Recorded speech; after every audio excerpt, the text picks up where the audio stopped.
All right, good morning, everybody. So the topic of today's lecture is the singly linked list and an iterator over a singly linked list. So in the previous lecture, we implemented an array-based list. And so just like we did with stacks and queues, we're now going to implement a list using a linked sequence of nodes. In a linked sequence of nodes, the node at the front of the list is traditionally called the head node. And the node at the end of the list is traditionally called the tail node, right? So in a list that's not empty, you've got the start of the list and you have the end of the list, right? Similar to in a queue, where you'd have the front and back of a queue. In a singly linked list, every node has a link to the next node in the sequence. So a node knows where the next node is, but it doesn't know where the previous node is or what the previous node was. If you need to remember what the previous node was, you can implement what's called a doubly linked list. So in a doubly linked list, you've got each node has references to the node before and after. We're going to do the singly linked list in this course.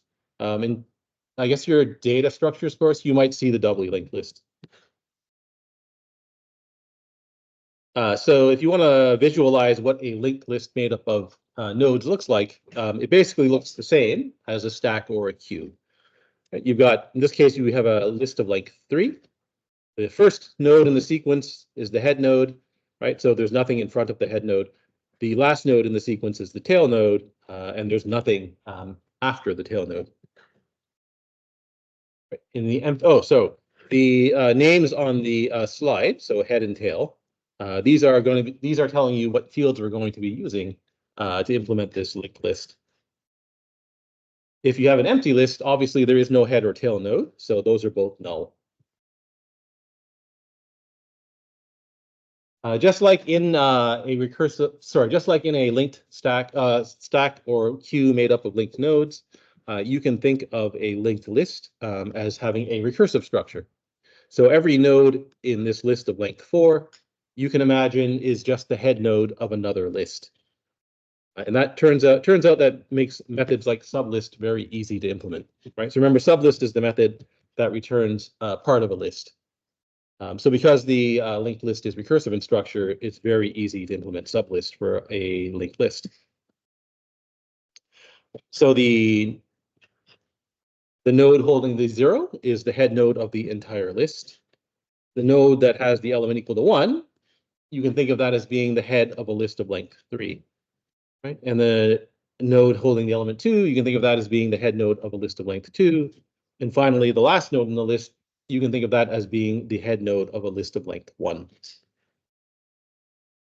And so because you can imagine that the structure is recursive, it's very easy to write recursive algorithms on a linked list.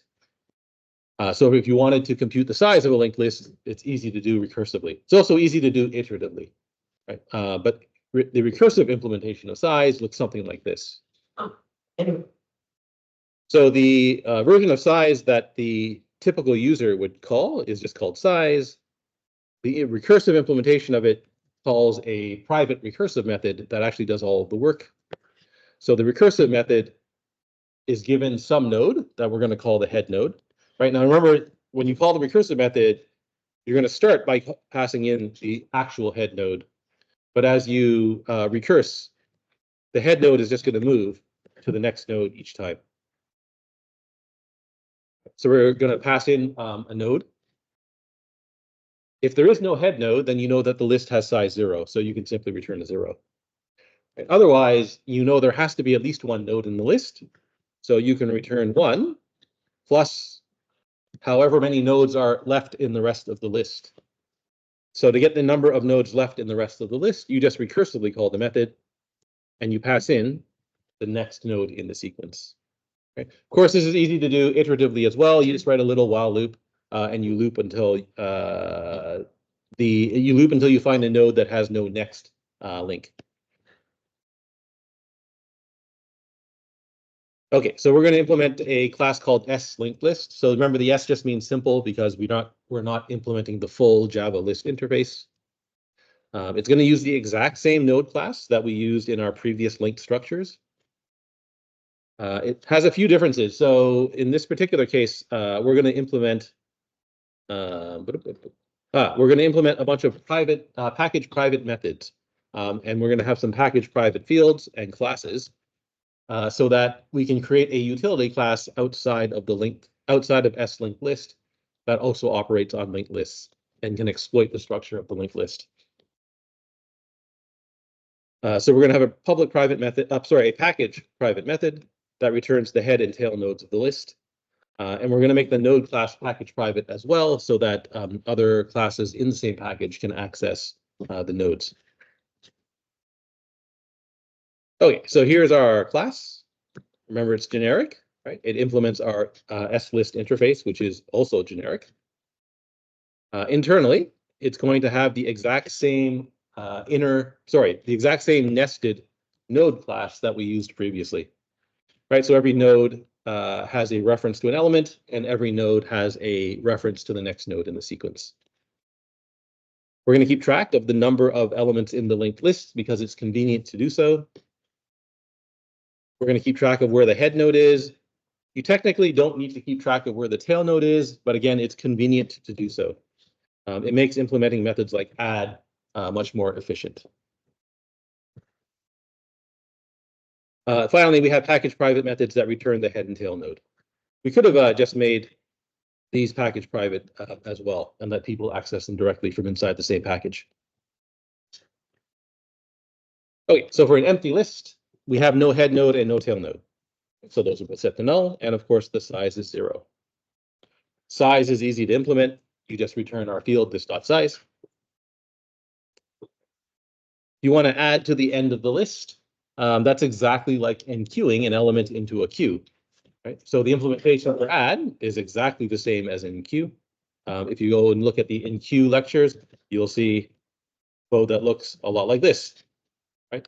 So here's a picture of what happens when you when you add to the end of a linked list. So if you add to an empty linked list, so there's nothing here to begin with, right? You're going to make a new node to store your element, right? And then you have to assign head and tail. You have to assign that node to both head and tail, right? Because you now have a new head node, and you also have a new tail node at this point. So when you add to an empty list, you have to touch both fields head and tail. But most of the time, so if you add to a non-empty list, you're only ever updating the tail node, right? So if you add to a non-empty list, you make a new node, right? You hook the new node up to the old tail node, right? So you join those two together, and then you update your tail node reference. Okay, so typically, you only have to update tail in when you add.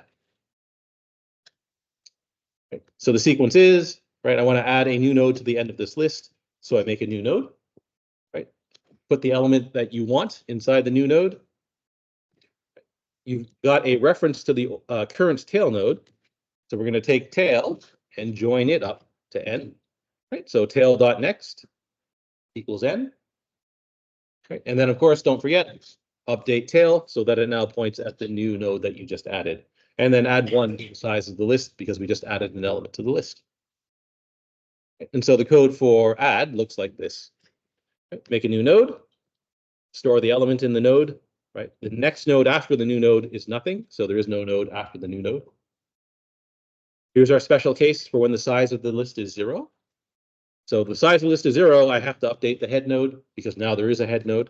So it points to the new node. Otherwise, we're going to adjust the tail node. So this tail.next now points at the new node. Adjust this .tail so that it's equal to n because we have a new node, and then increase the size of the list by 1. Right, so notice that compared to the ArrayList version of add, there's no need to check if the list is full or anything like that. You don't have to resize an array. All you do is make a new node and join it up to the rest of the list, and away you go. Right, so adding to the end of a linked list is always in O1 time. All right, so unfortunately for linked list, most of the methods that operate on lists use an index of some kind. Right, so you want to get the 5th node or set the 7th node or something like that, right? Remove the 3rd node. And so because you're using an index, And because of the structure of a linked list, accessing a node at a specific index is inefficient. Right? The only way I can get to the second node, sorry, I guess the third node, is to start at the head node and then follow the links until I get to the node I want to get to. Right? And so all of these operations that work by index are typically in ON. Right? You have to find the node that you're looking for. To find the node that you're looking for, you have to follow a bunch of links. Right? And because there's so many methods that operate by index, it's useful to write a method that moves you to a current node or finds a current node, finds a specific node in the list. Right. So we're going to write that method there. It's also useful to validate the index, so we'll write a separate method to validate the index. So here's validate. Right. So it validates an index. So it simply tests is the index less than 0? Right? Is it greater than or equal to the size? In both cases, those are not legal indexes for a list. So we throw an index out of bounds exception. Right? And so we'll use this validate method in most of our methods that operate by index. Similarly, we need to move to a node. And so we're going to implement a method called move to. Notice it's not public. So people who are using the list don't actually probably don't care that it's actually a linked list. Right? So in other words, they don't care that it's made up of nodes. Right? They just want to treat it as a list. So this method is not public. Right? It's package private. Move to moves to the node at that index. So here we've got a special case. If you want to move to the end of the list, right? So that's the node at size -1. We have a reference to that node. Right? You could follow all of the links until you got to the last node, but because we have a reference to that node, we might as well just return that node straight away. Right? Otherwise, you have to start at the head node, and then you're going to follow that many links to get to the node that you're looking for. Right? So if you're looking for the node at index 0, right, you're going to follow 0 links, or in other words, you're just going to return the head node. Right? If you want the node in index 1, you're going to follow 1 link. Right? So the loop runs once, and so on and so on and so on. Right? Remember, how do you move from a node to a node? N equals n dot next. When you get to the node that you're looking for, we're going to return the node n. You want to do it recursively, you could also do it recursively. Right? And so the recursive version of move to, again, it checks, is the node that you're looking for the last node in the sequence? If it is, just return the tail node. Right? Otherwise, it calls a recursive helper method that starts at the head node, right? And you pass in the index of the node that you want to move to. Right? How does the recursive method work? If your index is equal to 0, you're already at the node that you want. Right? If it's greater than 0, you simply move to the next node and decrease the index by 1. Right? And eventually you reach the node where you're looking for. Okay, once you've gotten move to, most of these index-based methods are relatively easy to implement. Right? So get and set. Get returns an element at a specified index. Set changes the element at a specified index. These are easy to implement now. Right? So the problem with get and set in a linked list is that you have to use move to, and move to is in ON. Right? So anytime you want to get or set an element in a linked list, it's an ON operation, right? Compared to an array-based list where get and set is an O1 operation, right? And that's the reason. So typically when you're using a list, you're getting and setting elements from the list. And that's the reason why linked list is, you're normally picking an array-based list over a linked list. Right? The operations that you most commonly use are much more efficient for an array list than for a linked list.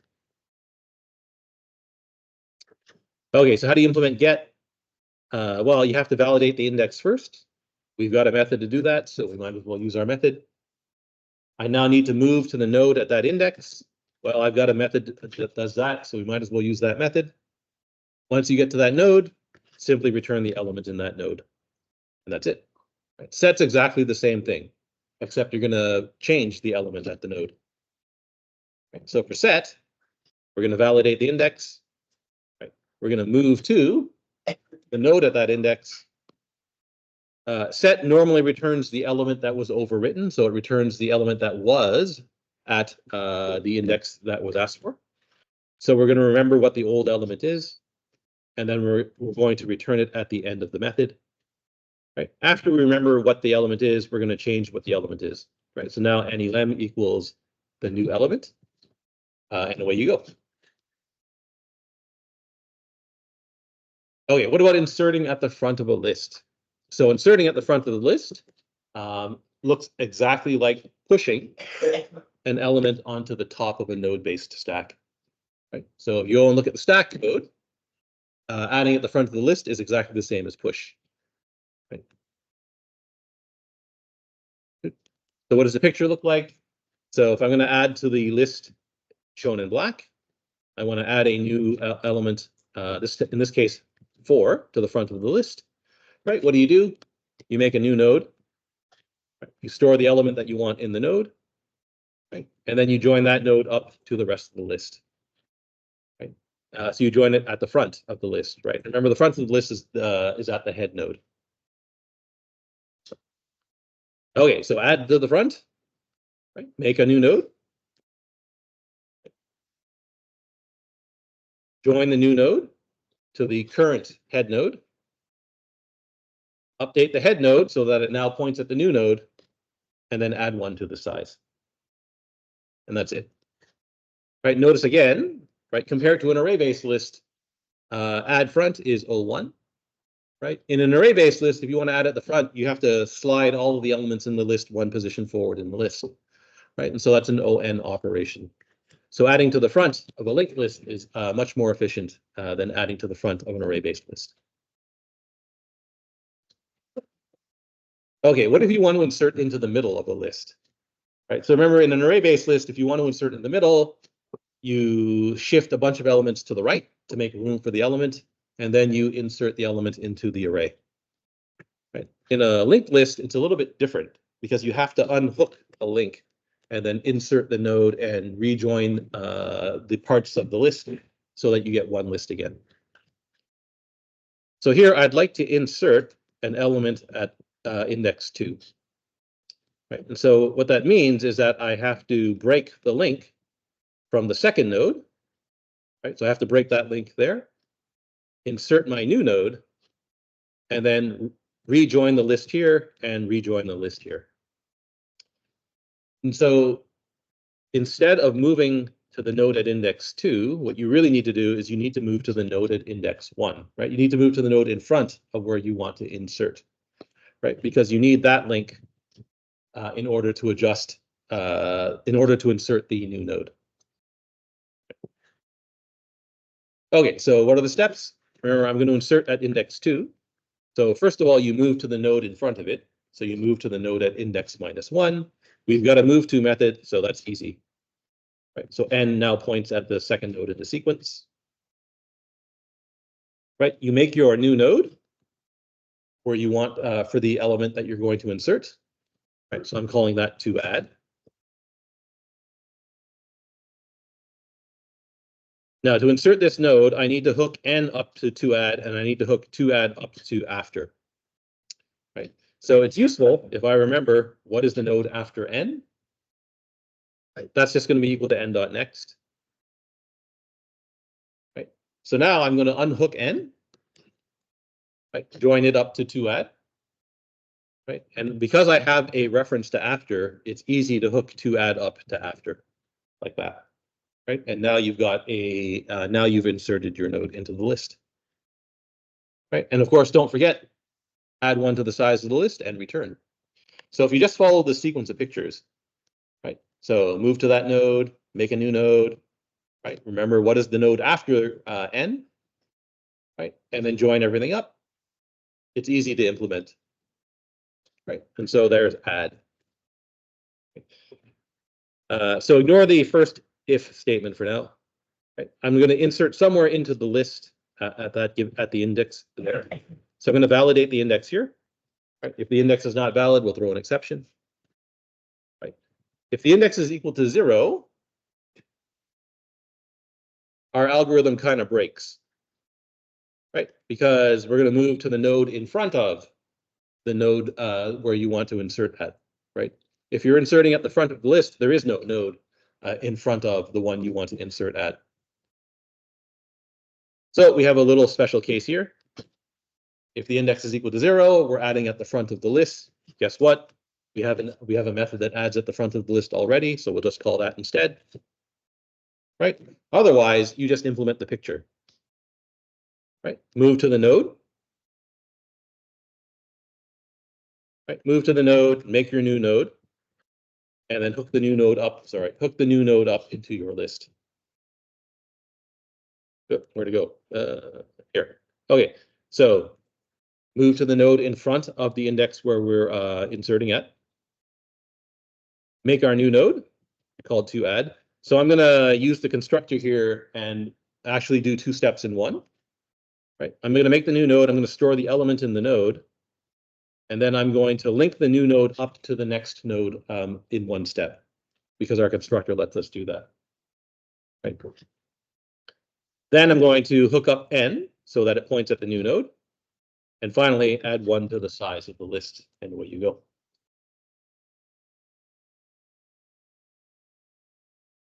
If anybody has any questions, just stop me and ask. Right. All right, so just like we added a method for adding, oh wait, there's something back here. Right.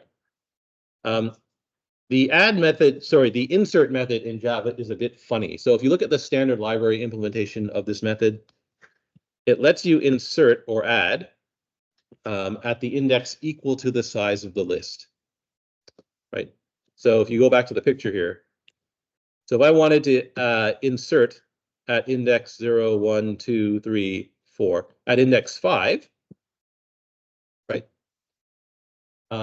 That works for this particular version of add, right? So if you pass in a value equal to the size of the list, the method assumes that you want to add at the end of the list, which is why this special case is here, right? So if the index is equal to the size, we're simply going to add at the end of the list, and we have a method that does that already, right? That's just the regular version of add, right? So we'll call that instead, and then we'll immediately return, right?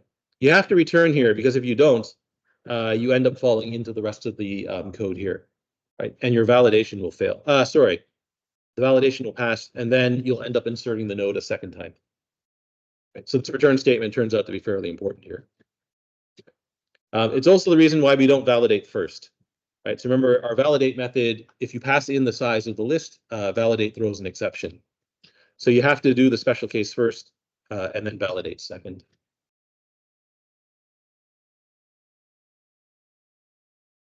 Okay, so we've got a method that adds at the front of the list. We're also going to add a method that removes from the front of the list. Right, so removing from the front of the list is exactly like popping an element off of a, sorry, it's exactly like removing an element from a node-based queue. Right, so that has complexity O1 compared to complexity big O of n, right, for an array-based list. So to remove a element from the front of a list, so I want to remove the 0 in this case, right? It's pretty easy to do. Right. You know what we have a reference to the head node, so our node to remove is just the head node. Right. All you need to do is update head so that it points at the new next node in the sequence. Right. So head equals head.next, and you end up with the picture at the bottom. Right. Don't forget, decrease the size of the list because we've removed one element, and return the element that's sitting in to remove. Okay. Okay, so removing from the front. If the size of the list is 0, there's no element to remove, so we're going to throw an exception. Right. Otherwise, follow the picture. Right. So to remove is just the head node. Right. We're going to update the head node so that it points at the next node in the sequence. Right. And now, if you're not careful, you'll forget the special case. Right. So remember, our list is keeping track of two nodes. Right. It's keeping track of the head node and the tail node. So if you remove the front node from a list of size 1, you'll end up with an empty list, which means you will have no tail node. So if the current size of the list is 1, you have to remember to adjust this .tail so that there is no tail node anymore, because you're going to remove that node. Right? Decrease the size of the list by 1, and then return the element sitting in to remove. Right? So the special case is here because normally when you remove from the front of the list, you're only adjusting the head node. right? But when you remove from a list of size 1, you also have to adjust the tail node as well.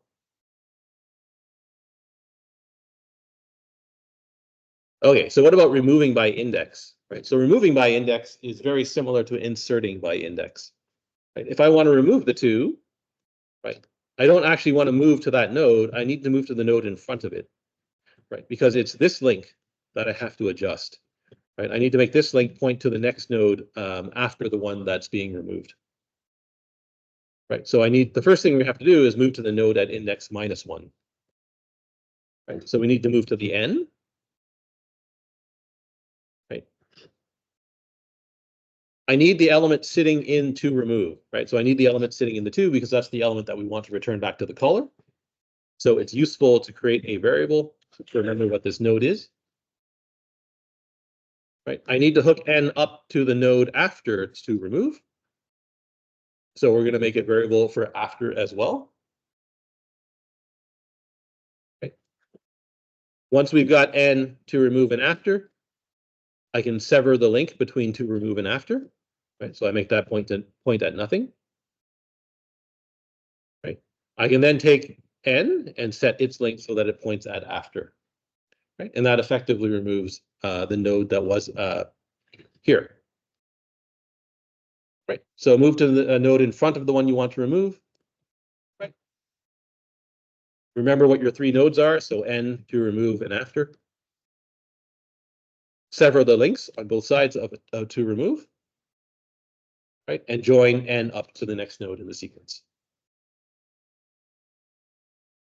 Right, and of course, don't forget, decrease the size of the list by 1 because you just pulled out an element, and then return the element back to the caller. Okay, so for remove, we're going to again, we have a special case when you're removing from front of the list, right? I can't move to the node in front of the head node because there's no node there. Right, so if the index is 0, you're simply going to remove the front node, and we already have a method that does that. Right, otherwise, we're going to test the index to see if it's valid. Right, you're going to move to the node in front of that in front of the location where you want to remove at. Right, and now we're going to write a separate method that does all of the unlinking and actual removing. Right, and you'll see why shortly. Why it's useful to have a separate method that does this. Right, so remove after removes the node that's after node n. Right, so here's remove after. Right, so remove after just implements the pictures that are shown in the slides. We're going to remember what is the node that we want to remove. The node that we want to remove is the one after n. So that's n.next. Right. The node after to remove is just to remove.next. Right. You want to unhook to remove. So you sever its next link. Right. In other words, you make it point at null. Right. You then join n up to after. Right. So n next equals after. Right. And again, there's a special case here. Right.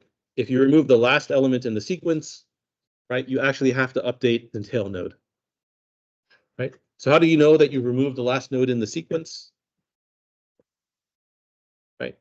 So if after is null, right? Remember, after is always the node after the one you want to remove. Right. So if after is null, then the node that you removed was the old tail node. Right. So if you remove the old tail node, you now have to adjust this dot tail, right? Because this dot tail points at the node that you just removed. So now you need to make it point at n, which is the other reason why it's useful to remember the node in front of the one that you want to remove. Right, decrease the size of the list by 1, and then return the removed element.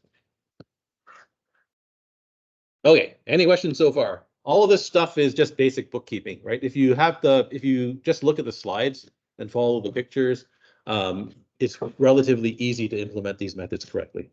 Right, you have to pay attention to the special cases, which is a little annoying. Oh, okay. All right, so we've got all of our basic methods for our linked list class. The next thing we want to do is implement an iterator that can visit all of the elements in a linked list. Right, and so that's the lecture slide 32, which I bet you I don't. Oh, I do have it. Okay.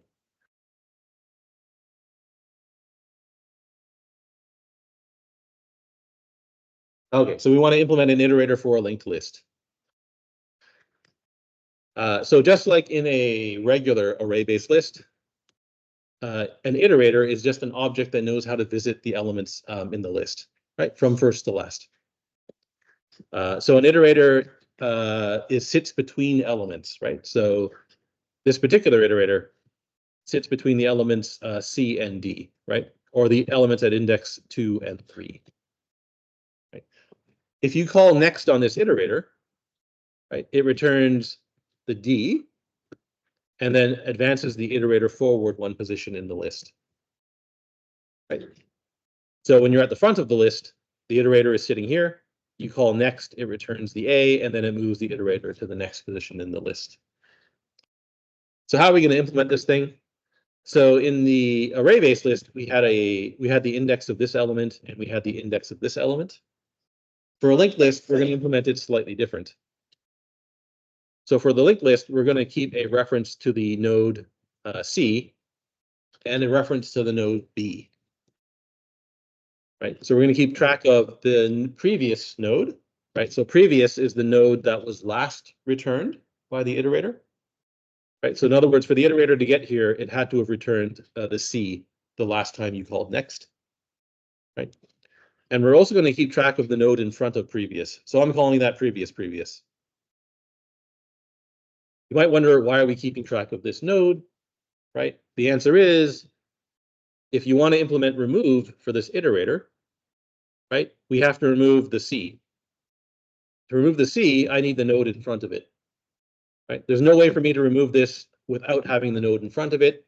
Right? I either have to follow all of the nodes from the head of the list to get to the node in front, which is inefficient. Right? Or I need a reference to the node in front. So we're going to keep a reference to the node in front. Right? I don't need to keep a reference to the next node because I can just use previous.next to get to the next node. Okay, so previous is the node that will be removed when calling the iterator's remove method, right? So I need the node in front of it in order to implement remove correctly, right? To implement remove, right, because we have a reference to this node, we can just use that remove after method that we just created, right? And so that's the reason why we made remove after. It makes implementing the iterator easy to do. All right, so inside of our linked list class, we have a method called iterator. It returns a LL iterator, so linked list iterator. Right. How are we going to implement the iterator? Exactly, it's going to be similar to how we implemented an iterator for an array-based list. Right. Make a private nested class for the iterator. Right. So remember, this class is not static, right? So it's inside the linked list class itself. It's not marked static. So that makes LL iterator a nested class. Sorry, it makes it an inner class, right? An inner class object has access to the fields of the outer class, right? So our linked list iterator has access to the fields of our linked list, right? So it knows what the head node is, it knows what the tail node is, it knows how big the list is. The fields of our iterator are just previous and previous, right? The two nodes that are shown in the lecture slides. The constructor is going to do something funny, right? And I'll show you a picture of what it does in just a second. Right. So the constructor for this thing should make an iterator that's here, right, at the front of the list. Right. So if your iterator is at the front of the list, there is no previous and there is no previous, right? Which is going to be awkward. Right. The fact that there's no previous node is going to complicate things a little bit in our methods. So I'm going to avoid the complication and do something strange instead. So what I'm going to do is I'm going to, instead of setting this previous to null, I'm actually going to make a new node. Right? I'm not going to store anything in the node, so the element is null. Right? And I'm going to join that node to the front of the list. Now remember, how do you get to the front of the list from inside of an inner class? Right? You use the name of the class, the outer class, so that's s linked list. Then you write .this, and then you write the name of the field that you're looking for. Right? So s linked list .this .head is the head node of the linked list that this iterator object is iterating over. Okay, so what the heck is that doing? So at the start of an iteration, there's no node for previous to refer to, right? So my iterator's here, there's obviously no node here, and there's no node here. You can implement the iterator by setting previous to null, but it's now awkward. All of the methods have to check, is previous equal to null? Because you're going to use previous to get to the next node and other things like that, right? And so that's a bit awkward. So it would be nice if we had an invariant for our class where previous is never null. And so you can arrange for that to be the case if you stick in an empty node in front of the head node. Right. So the iterator constructor inserts a new node, right? Its only purpose is to ensure that previous is never null. Right? So that's the only purpose of this thing, right? That node is called a sentinel node. Right? So if you Google sentinel nodes and linked lists, you will find you can find all about these things here, right? You can put a sentinel node at the front, you can put a sentinel node at the end, right? By doing that, that guarantees that your linked list never has a null node in it, right? There's never head and tail always point at something, right? That makes implementing your methods a little bit easier. So that's what we're going to do here. It's just a little bit more convenient to make sure that previous is never null, right? Now notice that previous can be null, and in fact, we're going to exploit the fact that it is null to remember whether or not we removed a node from the list. Okay, so how do you implement has next? So remember, has next returns true. If there's still an element in the sequence to look at, it returns false if there isn't, right? So at the front of when you have an iterator, a brand new iterator at the start of the list, right? How can we tell that there's something to look at in this list, right? Well, if I look at previous.next, so here's previous.next is the head node, right? There's something there. When you get to the end of the list, right? Previous is pointing at the tail node. There's nothing after it, right? So previous.next is null. So you know that has next returns true as long as previous.next is not equal to null, right? You can't play this trick if you didn't have that sentinel node there, right? You have to check, is previous node null? And then if it is there a head node? And then you can return true, right? So has next just simply returns, is previous.next not equal to null? Okay, what does next do? So here's our iterator somewhere in the middle of the list, right? There's previous, right? If I call next, right, this iterator returns the element sitting in previous.next, and then the iterator moves one position to the right, right? So previous moves to previous.next, and previous moves to the old previous. Right, so how do you implement next? First check, is there actually an element to move to? Right? If there isn't, throw an exception. Right, now I'm going to advance all of these variables one position to the right. Right, so I'm going to move previous forward one position. I'm going to move previous forward one position.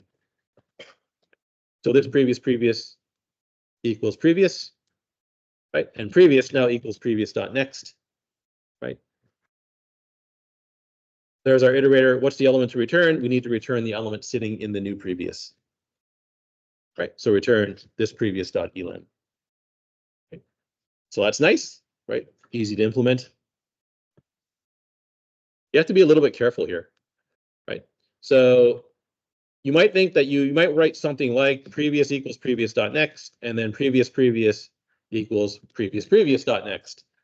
You're going to see in a minute that that's not going to work, right? And it doesn't work because of remove, right?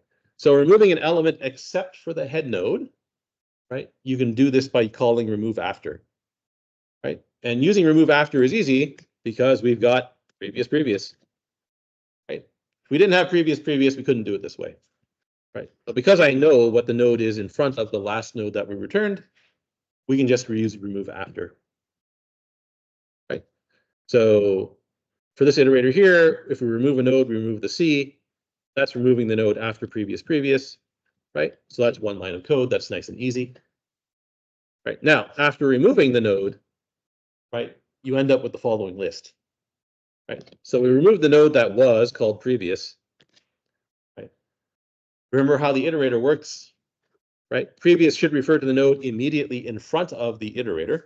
So in other words, for this iterator here, previous should be the B now. Right? That's easy, right? I know what the B is. It's sitting in the node previous. So that's no problem. Previous becomes previous. Right? And now we're going to set previous to null. Right? And the reason we're going to set it to null is because we have to remember, if you call remove, you're not allowed to call it again until you call next. Right? So the way that we're going to remember we called remove once is to set previous to null. Right? If previous is ever equal to null, we know that we cannot remove the node in we can't call remove. Right? And so that's nice. Right? Remember, previous is also equal to null when the iterator is sitting at the front of the list. Right? Which is the other time you're not allowed to call remove because you haven't called next yet. All right, so there's something funny that we have to remember, right? What we have to remember is that we've got the sentinel node sitting at the front of the list.